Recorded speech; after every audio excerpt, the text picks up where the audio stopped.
কবিতাৰ শিৰোনাম শোভাযাত্ৰাত নিহতজনৰ কবিতা। কবি হীৰেণ ভট্টাচাৰ্য। এই জুইকুৰা ময়েই জ্বলালোঁ। জানো আই, এই জুইৰ পোহৰত তোমাৰ ৰুগ্ন মুখত উদ্ভাসিত হৈ উঠিব পৃথিৱীৰ অপৰূপ ৰূপ।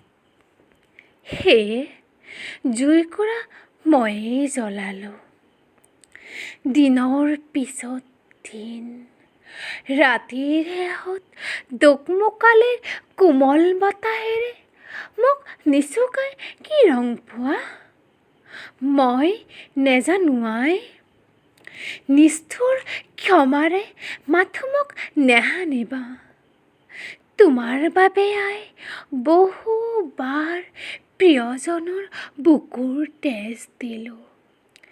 এইবাৰ মোৰ মন্ত্ৰপুত শৰীৰ। জন্মৰ ঋণ পৰিশোধ কৰাৰ আনন্দত মই যে আজি অধীৰ। সেয়ে জুইকুৰা ময়েই জ্বলালোঁ। ধন্যবাদ।